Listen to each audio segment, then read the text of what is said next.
Kia ora koutou katoa. This weekend in New Zealand we're celebrating Matariki. It coincides with the winter solstice, which is the seasonal beginning of the new year. Both Maori and European cultures share this time. Matariki, the passing of the old year, and the welcome of the new, encapsulates many themes and practices. It's time, firstly, to remember, as the old prayer book said, our dead and those who have helped and influenced us. They're our stars of the past. We remember them because, though they have gone, yet still, particularly in our dark times, they can shine like stars in the night, encouraging and guiding. Ina mate haere, haere, haere, haere i te pō. To our dead, farewell, farewell, farewell to the night.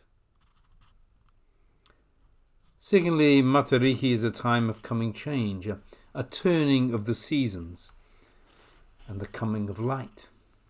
So it's a time to prepare, to get ready the ground for planting, a time to dream, and then to action those dreams. The flying of kites symbolizes dreaming.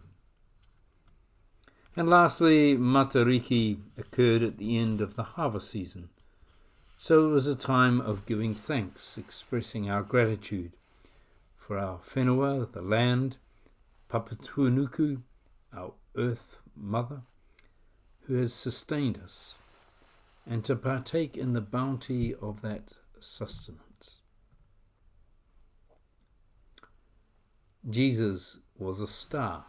Some would use the metaphor of Jesus as the pole star, a guide in our night, in our time of uncertainty when the usual pointers can't be seen.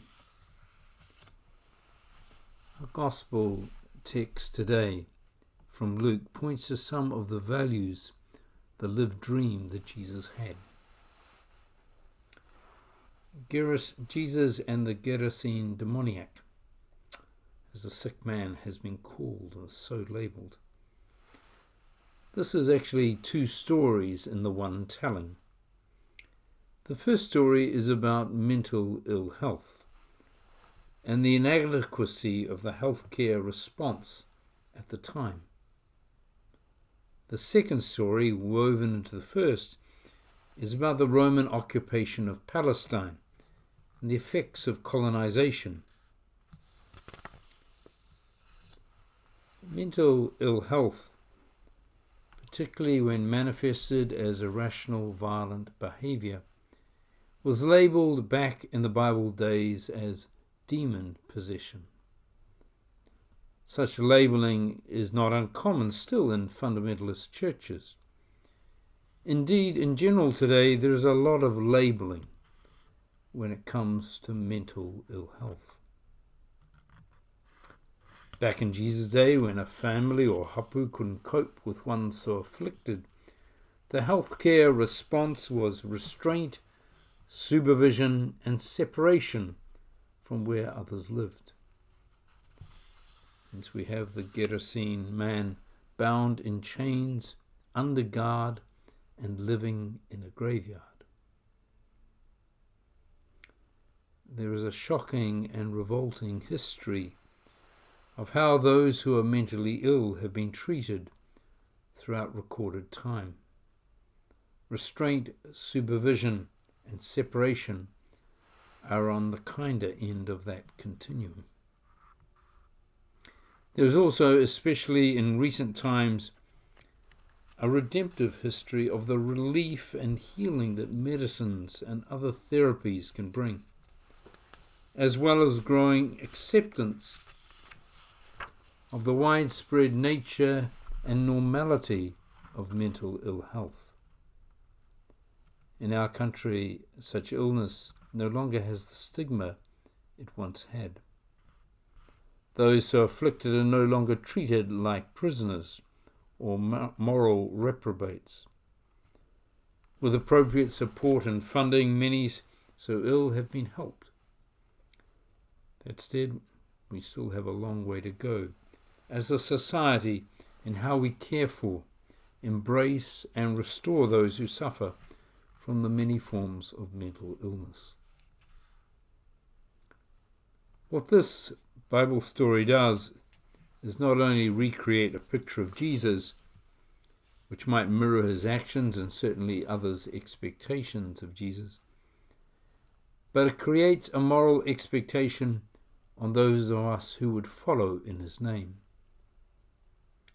Expectations such as going and talking with the sick, caring for and supporting the sick, treating the sick like the valued human beings they are, and providing pathways to whatever is healing, including acceptance by the community. These are not optional add-ons to the life of faith. They are what a life of faith is about. Jesus is pictured here in this story as a deliverer. However, the picture is given not to create in us an expectation that Jesus will do the delivering, but in order that we might imitate him by, quoting Isaiah, proclaiming good news to the poor, freedom for prisoners, recovery of sight for the blind, and to set free the oppressed. This man was one of the oppressed. And the early Jesus movements, as I mentioned last week by reference to Tertullian, the 2nd century, worked with the poor, prisoners, the blind and oppressed, indeed anyone marginalized by the empire, to restore body and soul, to honor their dignity, and to politically align with their aspirations to be accepted and included in the mainstream good of society. To use a Matariki metaphor, this is why Jesus was the light, the star, so that we also might shine and be lights and stars for others. And what it meant to be a light was simply to help others, particularly those on the margins of wealth, power, and acceptance. The second story here, woven into the first, is the agenda, outcomes, and critique of Rome's colonization of Palestine. Given that the story was written down late 1st or early 2nd century, when Rome was still present as the colonizer, the message is more subtle. The man's name is Legion, and this is clearly a reference to the 4,000 to 5,000 soldiers who'd marched into Judea almost a century earlier under Pompey and had been there ever since. Ched Myers points out that the possessed pig's behavior continues the legionary image. When Jesus gives permission, sounding like one who has taken over command for a moment, they rush off as though attacking. Even their herd is possibly a military metaphor used for groups of recruits. Roman power in the colony was order in the minds of its practitioners, but it was viewed as chaos in the real lives of those on whom it was imposed. Roman so-called order was about threat, violence, taxation, and subjugation. It was, in short, about oppression. The metaphor of the second story, therefore, is that Legion is more than just a crowd. This man has been invaded by an army, sent unsolicited by the forces of evil, purportedly to bring order, but in reality to cause chaos, as his plight makes clear. Jesus' encounter with this legion, this demonic army, is thus a skirmish between two forms of order and power. In the final scene in the story, the man now saved from the demonic army, presented as a model of peace, clothed and in good mental health. The simple picture juxtaposes the real order that comes from the common good of living God's way of love and well-being, juxtaposing that with the forms of supposed order imposed by the structures and self-serving top-down colonial governance and control of Rome. Once again, the listeners to or readers of this weave of two stories are being reminded of just who Jesus, reminded not just of Jesus, the deliverer, who brings peace and well-being. He brings peace and well-being not via Rome's methods of violence and oppression, but via God's methods of kindness and courage in the face of violence and oppression.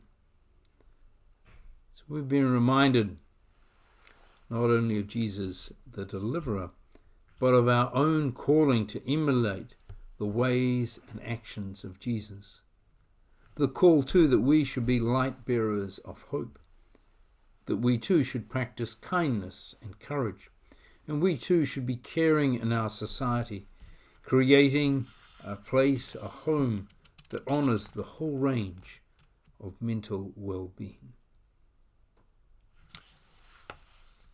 Blessings to you this week as you celebrate the light bearers in your life and the stars who have led you to where you are.